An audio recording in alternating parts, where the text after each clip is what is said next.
स्वागतम मित्रों, my green tech India, go craft and भक्ति की शक्ति प्रेजेंट्स हिंदुस्तान की बात पितृ पक्ष पूजा के साथ। वाकई में भारतीय संस्कृति महान है और वाकई में इसीलिए भारतीय सत्य सनातन धर्म को प्रणाम है। आप देख सकते हैं अनेकों त्योहार हम मनाते हैं, हिंदुस्तान की बात करते हुए भक्ति की शक्ति हम आप तक पहुंचाते हैं। जी हाँ, 15 अगस्त से जो देशभक्ति की शक्ति आपको मिली, उसके बाद श्री कृष्ण महाराज जन्माष्टमी आई और उसके बाद गणेश उत्सव हमने मनाया और अब पितृपक्ष के दौरान 15 दिन तक हम सभी भारतीय अपने अपने पूर्वजों की पूजा अर्चना करते हैं, उन्हें दान दक्षिणा और सबसे अच्छे से अच्छा जो उन्हें पसंद था वो भोजन खिलाते हैं, यानी कि पवित्र आत्माओं का पूजन भगवान से जोड़कर करते हैं। ये सत्य सनातन की सुंदरता है और वाकई में पितृपक्ष के बाद जी हाँ शक्ति की पूजा, जी हाँ दुर्गा पूजा आएगी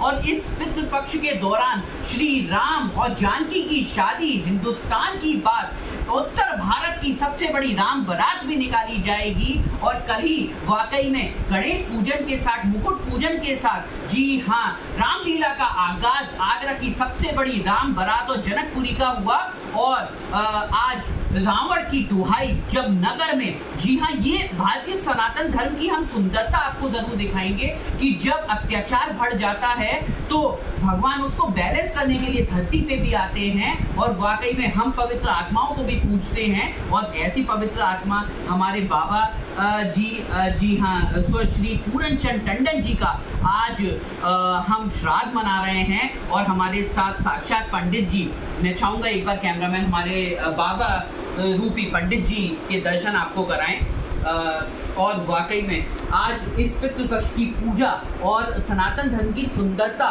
को दर्शाने के लिए देखिए कैसे बाबा रूपी पंडित जी का हम स्वागत करने की पूरी अच्छी से अच्छी कोशिश कर रहे हैं और मुझे उम्मीद है कि भगवान और पवित्र आत्माएं प्रसन्न हो। और देखिए भोजन की शुरुआत कैसे भगवान के आशीर्वाद से मंत्रोच्चारण के साथ करी जाती है। ये सनातन की सुंदरता, हिंदुस्तान की बात, भक्ति की शक्ति के साथ हम आपको दर्शाएंगे। पंडित जी आप जो जो मंत्र पढ़ते हैं थोड़ा सा तेज, ताकि हमारे सभी हिंदुस्तान की बात के सनातनी दर्शकों को इन मंत्रों का मतलब और कैसे पूजा से पहले हम पशु पक्षियों के लिए, गाय माता के लिए गौग्रास निकालते हैं, उसका भी थोड़ा सा वर्णन करें। सबसे पहले ये गौग्रास निकाला है, गाय को माना है, क्यों पृथ्वी से सबसे पहले गाय आई। पृथ्वी पे आने के बाद इसको जन्म हुआ मानव का। उसके बाद इनके पितृपक्ष को मानने के लिए आपके कर्ण जो सबसे दानी थे वो सुरलोक को गए। अब उन्होंने सोना ही सोना दान किया था और तो कुछ दान किया नहीं था। उनको खाने में सोना दिया गया, सब कुछ दिया गया, तो उन्होंने कि ये कैसे होगा। तब उनको वापस फिर पृथ्वी पर भेजा गया कि हमारे जो है 15-16 दिन, 16 दिन आप दान करेंगे, जो दान करेंगे वो आपको मिलेगा। इसलिए पितृपक्ष मनाया जाता है दान करने के लिए, श्रद्धा के लिए। जो नहीं कि आजकल के पंडित लोग हैं वो मान जाते हैं कि हम इतनी दक्षिणा लेंगे और इतना हम तब जाएंगे, नहीं तो हम जाएंगे नहीं। ऐसा कुछ नहीं है। जो भक्त की श्रद्धा है उसको मानने के लिए श्रद्धा से जाएं और श्रद्धा से अपना कार्य पूरा, क्योंकि पवित्र आत्माओं का काम है और भगवान को जो अर्पण हो चुकी हैं, जो स्वर्ग में भगवान रूपी पवित्र आत्माएं पहुंच चुकी हैं, तो हम उनको बिल्कुल उसी श्रद्धा से माने। ईर्ष्या, द्वेष, लाभ, लालच छोड़कर बिल्कुल नहीं करें। तो पंडित जी जो आप गौग्रास निकालते हैं वो जो मंत्रोच्चारण भी आप करके बिल्कुल हमारे दर्शकों को दिखाएं। उसमें गौग्रास के लिए सबसे पहले एक अन्न का वो लेते हैं और उसमें सभी जो खाने में होता है वो आप सभी इसमें मिला देते हैं।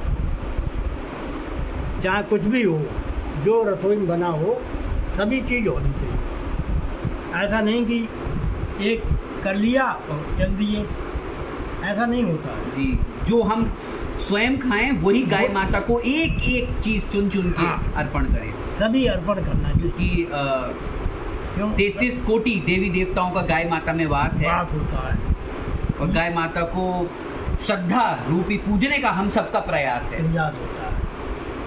ये आप गौ माता को देंगे और इसके बाद जो ब्रह्मा जी आए थे, जी सबसे पहले ओम ब्रह्मायो नमो नमः ब्रह्मा को अर्पण किया, फिर अपने पूर्वजों को अर्पण किया। जो पूर्वज होते हैं, ओम मातृभ्यो नमो नमः, ओम पितृभ्यो नमो नमः, ओम पूर्वजायो नमो नमः। सभी पूर्वज आ जाते हैं उसमें, चाहे बाबा हो, नानी हो, नाना हो, कुछ भी हो, सभी उसमें आ जाते हैं, चाहे कोई भी हो। हमसे बड़े हैं वो पूर्वज ही कहते हैं, इसी की उन्हीं की श्रद्धा के लिए।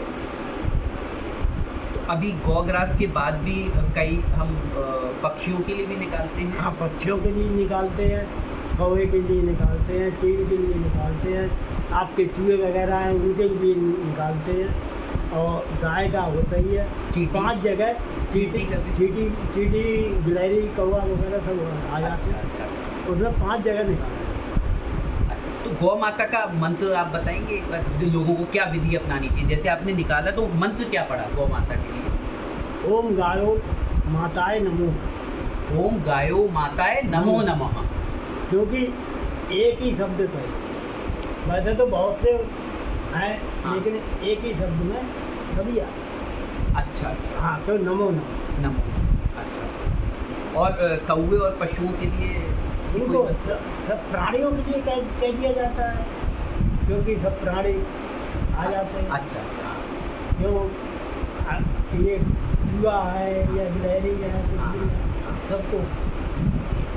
पंडित जी अब आप प्रसाद ग्रहण करें। मुझे उम्मीद है कि सभी हिंदुस्तानी अपने अपने बड़ों का सम्मान, आदर, सत्कार यूं ही करते जाएंगे, और जो वृद्धजन भी हैं, जो पूजनीय वृद्धजन हैं, उनको पवित्र आत्मा का स्वरूप मानकर उनका भी आदर सत्कार जब तक वो जीवित हैं तब भी, और उसके बाद स्वर्गवास होने के बाद तब भी उन्हें याद करते जाएं, क्योंकि सभी प्रभु की पवित्र आत्मा हैं। तो अगर भक्ति की शक्ति को आपको समझना है तो वाकई में हर पवित्र आत्मा को आपको यूं ही पूजते जाना है निरंतर। जब तक आप जीवित हैं तब तक आप अपने सभी पूर्वजों को निरंतर भगवान की शक्ति मान के पूजते जाइए, और उनके आदर सत्कार में आप जो अच्छे से अच्छा बन पड़े आपसे वो आप करते जाइए, और सत्य सनातन की हर परंपरा को ज़्यादा से अच्छा निभाते जाइए। हमारे वीडियोस को शेयर करिए, लाइक करिए, सब्सक्राइब करिए और कमेंट करके बताइए